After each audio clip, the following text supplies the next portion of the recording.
ভারতীয় সিনেমার পরিচিত মুখ তামান্না ভাটিয়া মনে করেন, অভিনয় জগতে নিয়মিত উচ্চ আয় থাকলেও সঠিক পরিকল্পনার অভাবে একসময় আর্থিক সংকটে পড়তে পারেন শিল্পীরা। সম্প্রতি এক সাক্ষাৎকারে তিনি বলেন, বাইরে থেকে চলচ্চিত্র জগৎকে যতটা স্থিতিশীল মনে হয়, বাস্তবে তা অনেক বেশি অনিশ্চিত। মাত্র ১৫ বছর বয়সে অভিনয় শুরু করা তামান্না ২ দশকের বেশি সময় ধরে বড় বাজেটের সিনেমা, বিজ্ঞাপন ও ব্র্যান্ড এন্ডোর্সমেন্টে কাজ করছেন।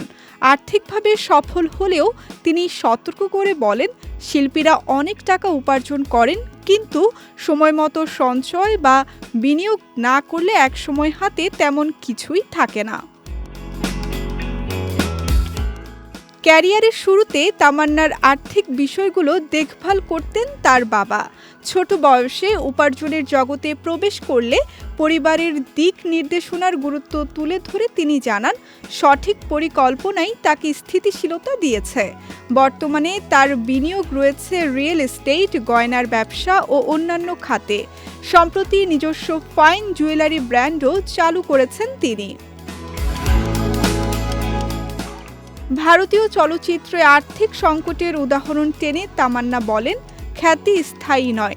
৯০-এর দশকে অমিতাভ বচ্চন ব্যবসায়িক লোকসানে দেউলিয়ার মুখে পড়েছিলেন। একইভাবে জ্যাকি শ্রফেরও আর্থিক সমস্যার কথা শোনা গেছে।